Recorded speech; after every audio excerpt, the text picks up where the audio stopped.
อิตายะสัมปปานินังบารมีสัพพะปันโตชัมโบธิมุตตมังจาวันเจนะโหตุเมเจมังกะตังโพธิยะโมเลสัจจานันทันติวะเอวันตังวิจโยโหวิจยะสุจยมังกะอปราจิตบัลลังสีเสปัตวิปักกะเรอภิเสเกสัพพะทานังกัปกัปปัตโตปะโมดัติสุนักขันตังสุมังกลังสุขโนสุโมโตจะสุเยทังรัมมจาริสุปราตินังกายกรรมังวาจากรรมังปะดักขินังปะดักขินังมโนกรรมังปณิทิเตปะดักขินาปะดักขินานินาปันตเตปะดักขินะสัพกันตัวบุตรรัตนังโลชะตังบุตตมังวรังหิตเทวมนุสานังบุตรเตเจนะโสตินังสัมเบดุกะบุปสมัตตุเตสักกันตัวธรรมะโอชะตังบุตตมังวรังปริโลปสมนังธรรมะเตเจนาวังสัมเบปยาภูปสมัตตุเตสังกังตัวสังขารโอชะตังพุทธมังวรังอาหุ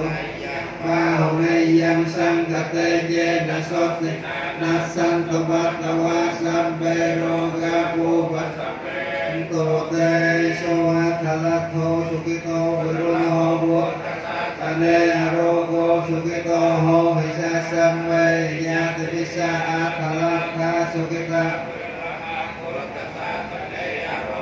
สุขะโหหิสาสัมเวญาติปิเตอัตถลัตถาสุขิตาบุตตสาชเนอโรสุขิตาโหตัสสะสัมเวญาติปิxin cho tất cả đều quy không được tiêu tan những khổ não của người đều yên lặng nhờ sự vinh quang và vẻ uy linh của Đức Phật vì lòng tôn kính Phật bảo như món linh dược quý cao là lợi ích đến chư thiên và nhân loại xin cho tất cả đều quy không được tiêu tan những lo sợ của người đều yên lặng nhờ sự vinh quang và vẻ uy linh của Đức Phật vì lòng tôn kính Pháp bảo như món linh dược quý cao là pháp đấng tịnh điều phiền não xin cho tất cả đều không được tiêu tan những bệnh hoạn của người đều yên lặng nhờ sự vinh quang và vẻ uy linh của Đức Tăng vì lòng tôn kính Tăng bảo như món linh dược quý cao đáng cho người cúng dường và quan nghênh tôn trọng. Bao vật trong thế gian có nhiều thứ nhiều loại, các bao vật ấy chẳng sanh bằng vạn bảo đâu. Vì thế cầu xin hạnh phúc phá sanh đến người. Các bao vật trong thế gian có nhiều thứ nhiều loại, các bao vật ấy chẳng sanh bằng pháp bảo đâu. Vì thế cầu xin hạnh phúc phá sanh đến người. Các bao vật trong thế gian có nhiều thứ nhiều loại, các bao vật ấy chẳng sanh bằng tăng bảo đâu. Vì thế cầu xin hạnh phúc phá sanh Sappa Buddha Nupha Veda Sappa Thamma Nupha Veda Sappa Sangha Nupha Veda Buddha Ratanang Tiên năng Ratana Nanga Nupha Veda Chatura Siddhisa Satamma Khatha Nupha Veda Nupha Veda Jinasa Waka Nupha Veda Sampete Roga Sampete Paya Antaraya Sampete Upatawa Sampete Dutimi Sampete Avamangala Vinasantu Ayuvatako Tako Yesavvatako Balavatako Vannavatako Sukhavatako Hotu Sabharang Soka Santu Juvatnawa Aneka Antara Vivinasantu Jate Kasa Jaya Siddhi Tanang Lapang Soti Bhagyang Sukang Balang Japo Gang Muti Jaya Sawasa Kawasa Jahayu Jati Bawang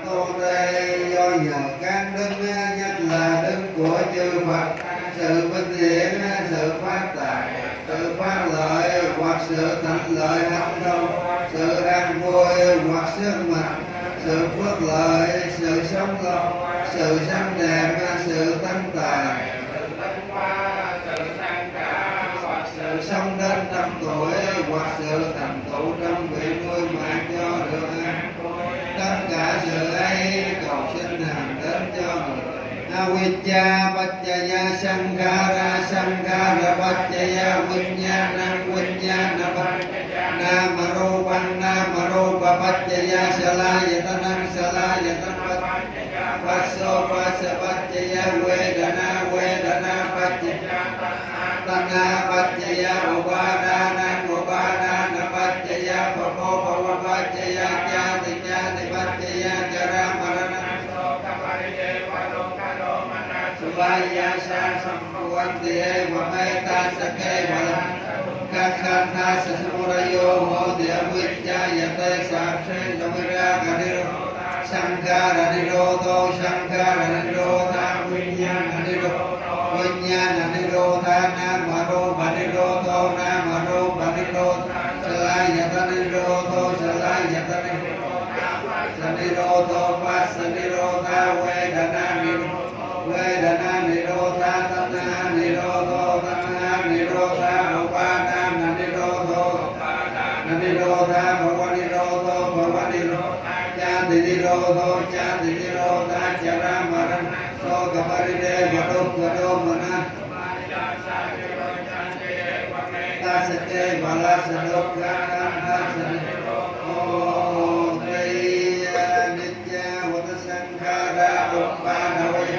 Vinod Bhajitwani Sangho Patamo Sukho Anicca Uppadayatam Vinod Niroccanti Te Sangho Patamo Sukho Anicca Kara Uppadayatam Vinod Bhajitwani Niroccanti Te Sangho Patamo Sukho chư hành vô thường thị sách diệt pháp sách diệt sách diệt quy là các hành không thường thời phải sách diệt dứt sanh diệt rồi mới thiệt ăn vui các pháp hữu vi thần không bền vững nó có tánh sanh diệt là thường vì nhân sanh rồi diệt rồi sanh nên thường hay có sự khổ não chỉ có niết bàn là pháp tịnh diệt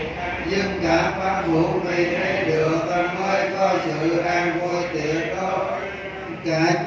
chỉ sẵn dành để chịu trách nhiệm nhau cả vì sinh mạng của tất cả chúng chỉ có sự chết là nơi cuối cùng mà tất cả phải chịu quả cuối cùng quả tội cuộc theo cái nghiệp của mình đã tạo rồi đi thọ sinh trong kiếp sau chúng sanh nào làm nghiệp dữ phải chịu khổ trong cảnh địa ngục chúng sanh nào làm nghiệp lành được thọ vui trong cõi thiên đàng cho nên người đời cần phải hối hả trí tuệ hành thân thiết cho đặng làm của để dành dính theo trong đời vị la vì các việc vương là nơi nương nhờ của tất cả chúng sanh trong ngày vị la Ada Shime Ka Shime Nya Timenta Sakha Jame Beta Nandak Kinandak Jam Vasoko Vanya Vanya Varide Vanana Tamneta Namata Ye Vante Khantiya Tayo Dakmina Dinna Sankam Visupaten Tita Dekara Titaya Satana So Vakapati So Nya Tita Yang Nidasito Beta Narukya Kerata Ulara Balan Japiku Ibu Yang Pasutam Anak Pakam Thi những người đã làm được việc lành trong hoàn cảnh nào trước hết phải tưởng đến cha mẹ đã qua phải tưởng đến chư thiên ngự trên các nơi nhất là ngự trong nhà mà dẫn nên bọn sẽ nên làm việc phước lại phải tưởng đến tứ đại thiên vương hậu trì bốn châu thiên hạ một là thiên vương Phú Quê Ra hai là thiên vương Thao Tha Ram Tha ba là thiên vương Quý Đô Ma Ca bốn là thiên vương Quý Đô La Ca là Chúa cả chư thiên có đủ sự sang cả. Chúa chư thiên ấy nếu được người cúng dường do phép hồi hướng, người làm đặng phước lành đã hồi hướng ấy chẳng phải không hiệu quả mà chẳng tận được sự quả báo. Điều Dakinadana mà người đã cúng dường rồi là phước thi đến chư tăng Dakinadana mới được kết quả lợi ích lâu dài đến những quyến thuộc đã quá hoặc do nhờ đem theo duyên tới Yathawa Bura Paripura Tisagara Meta Nam Rupakam Mate Jitang Bhakti Tang Tamham Kipame Vajamati Pura Tisangam Bhachanto Panarato Yatha Manicho Teraso Yatha Sam Iyo Vipachanto Samparoto Vinasato Mate Pavandara Đi ca yu gốc bạc Sanet yang wata bacang Tamma wat Riayu wat Balang Watu sapa manggal Rakan tu sambat Samba putan Upa wena sada sote Pawantu te Pawantu sapa manggal Wena sada sote Pawantu te Pamanggalang Rakan Samba Dewata Samba Tamma Đa Sote Pawantu Te. Sự cúng dường mà thí chủ làm trong lúc hiện tại đây cầu xin cho được kết quả đến những người đã quá mặt, cầu xin các quả lành mà người đã mong mỏi cho được mau thành tựu kịp thời đến người, cầu xin các sự chân chánh cho được tròn đủ đến người như trăng trong ngày rằm, bằng chẳng vậy cũng như ngọc mani chiếu sáng rỡ ràng, là ngọc quý báu có thể làm cho tất cả sự ước ao của người đều được chiêu nguyện. Nguyện công đức đã tạo thấu đến chư hương linh khi người nhớ ơn trước, do tình nghĩa thân bằng, do tương duyên quý thuộc, hãy cúng dường trai tăng hồi hướng phước đã tạo sự khổ sầu thương cảm, đứa tử biệt sinh ly không có lợi ích gì, do thân nhân quá vạn cánh trai tăng hợp đạo gọi đắc na nan, cúng dường vô phân biệt đến đại chúng tăng già bậc phạm hạnh giới đến bậc vô thượng phương điện là thánh duyên thế độ cảnh khổ do thiện sự đã làm, do hồi hướng đã nguyện, do căn linh đã cầu xin độ thành phúc, tất cả hạnh phúc thành có đến người, cầu xin chư thiên hộ trì đến người, do nhờ quay đến của chư Phật, do nhờ quay đến của chư Tăng, do nhờ quay đến của chư Tăng, các sự thạnh lợi thường thường đến người, cầu xin cho các thí chủ được sự lợi ích, được sự an vui, được sự tấn hóa trong đường vấn đạo, cầu xin cho các thí chủ khỏi bệnh hoạn được an vui cho mình và những người trong gia quyến cả thà sinh ca tha sinh tham ma tu sinh tham ma tu đăng và lan đê tân viên ratana tayan viên sam và anh chết sơ cô cầu xin cho quả tinh thành tam bạc cho được thành tựu mỹ mãn, cho được thành tựu mỹ mãn, cho được thành tựu mỹ mãn. Sa rú lành.